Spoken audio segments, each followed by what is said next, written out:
Ridhima kitchen. வாங்க இன்றைக்கி நம்ம வீட்டில் ஒரு கொள்ளு குழம்பு பார்க்கலாம். இது வந்து ரொம்ப ட்ரெடிஷ்னலான குழம்புங்க. நான் வந்து இந்த குழம்பு வந்து முளைக்கட்டி எடுத்து வச்சுருக்கிறேன்.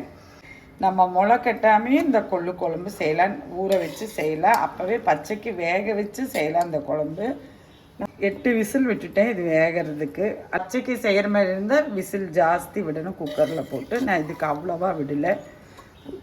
வடச்சட்டி அடுப்பில் வச்சு ஒரு இவ்வளவு துவரப்பருப்பு போட்டுட்டேன். இந்த ஸ்பூனில் 1 ஸ்பூன் ஃபுல்லாக துவரப்பருப்பு போட்டிருக்கேங்க. சுருப்பருப்பு போட்டிருக்கேன். நீங்கள் மஞ்சள் கலர் பருப்பு கூட யூஸ் பண்ணிக்கலாம்.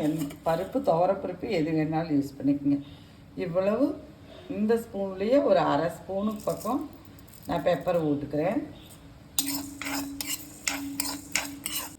கூடவே வந்து ஒரு 10 பூண்டும் போட்டுக்கிறேன். இதில் நான் எண்ணெய் ஊற்றலைங்க. அதில் சின்ன வெங்காயம் ஒரு 8 சின்ன வெங்காயம் எடுத்துருக்கேன். பொடி வெங்காயம் ஒரு பெரிய வெங்காயம் கட் பண்ணியிருக்கேன்.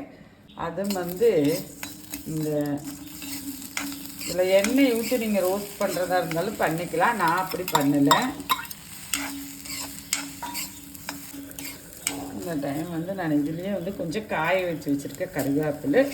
நீங்கள் பச்சை கூட வெறும் வடச்சட்டியில் போட்டு ரோஸ்ட் பண்ணி போட்டுக்கலாம். எங்கிட்ட காஞ்சது இருந்ததுனால அதுவும் போட்டுட்டேன்.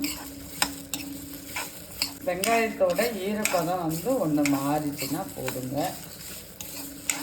நம்ம அந்த சட்டியோட சூடுலேயே வந்து இந்த வெங்காயமெல்லாம் ஒன்றும் வாடி வந்துருச்சு. இப்போ வந்து நம்ம எடுத்துக்குவோம்.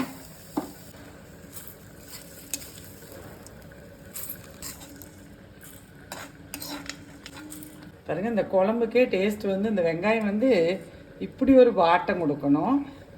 இது வந்து ரொம்ப நைஸாக அரைக்கக்கூடாது, தண்ணி ஊற்றி அரைக்கக்கூடாது. அப்படியே ஒரு 1க்கு 2 அரைச்சிட்டு வரணும். வந்து 1க்கு 2 அதையெல்லாம் வந்து பொடி பண்ணிட்டு வந்துட்டேன். நம்ம குழம்பு தாளிக்கிறதுக்கு நல்லெண்ணெய் ஊற்றிக்குவோம்.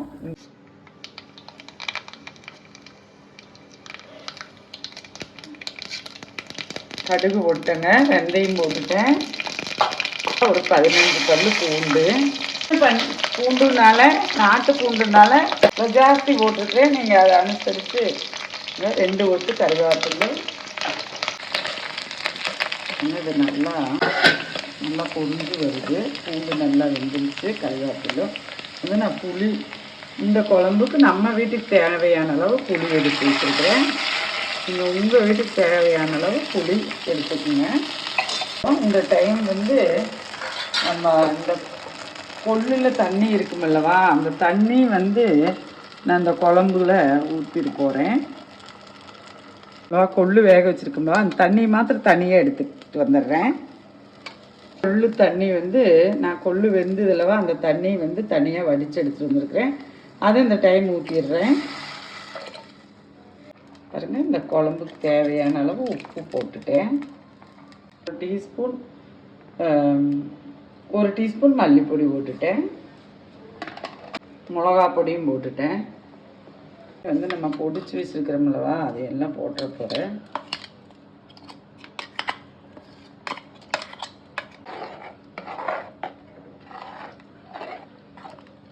நம்ம போட்டிருக்கிற அந்த மிளகு, ஜீரகம், அந்த பருப்பு இதெல்லாமே வந்து நல்லா கொதிச்சு வரட்டுங்க. குழம்பு ரொம்ப இது கொஞ்சம் தண்ணி மாதிரி தான் இருக்குது இந்த குழம்பு. நல்ல குழம்பு ஒன்றும் கூடி கெட்டி வேணும்னு சொன்னால் நீங்கள் இந்த பருப்பு இருக்குல்லவா, இந்த பருப்பை ஒன்று மிக்சியில் ஒரு கரண்டி எடுத்து ரன் பண்ணி போட்டுக்கலாம். இல்லைன்னு சொன்னால் மேட்ச் பண்ணி கூட இதில் போட்டுக்கலாம். நான் இப்போ எனக்கு அவ்வளோ வேண்டாம், அதனால நான் வந்து அதை எதுவுமே செய்யலை. உங்களுக்கு அப்படி தேவை இருந்ததுன்னா அப்படி செஞ்சுக்கலாம். குழம்பு கொதிக்கட்டும். குருமிளகு, மல்லி, மிளகா பொடி இதோட பச்சை மணமெல்லாம் போயிடுச்சு. இந்த பருப்போடையே இவ்வளோ நல்லா கெட்டியாக இருக்கு பாருங்கள். எனக்கு வந்து இது வந்து நல்லாவே வெந்துருச்சு. உங்களுக்கு குழம்பு கொஞ்சம் கூட கெட்டியாக வேணும்னா இப்படி இந்த பருப்பை நல்லா கொஞ்சம் மேட்ச் பண்ணி போட்டுக்குங்க. எனக்கு அது வேண்டாம். இப்போ வந்து நம்ம கொள்ளை இதில் போட்டுருவோம்.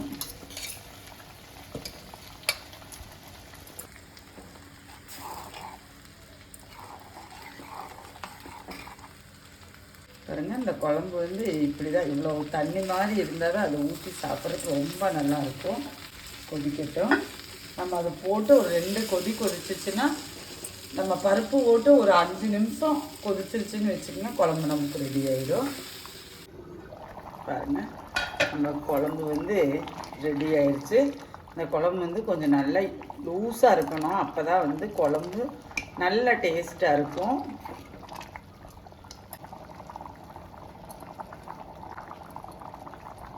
ஆல்ரெடி நம்ம சேனலில் இன்னொரு கொள்ளு, இதே மாதிரி முளைக்கட்டின கொள்ளு குழம்பு இருக்குங்க, பாருங்கள், அது செஞ்சு பாருங்கள், ரொம்ப நல்லது. இது வந்து என்ன சொல்லுவாங்க, இது வந்து எங்கள் மாமியார் ரெசிபி, அவங்ககிட்ட இருந்து நான் படித்த குழம்பு. வாங்க நம்ம வீட்டில் சாப்பிட்லாம். நன்றி, வணக்கம்.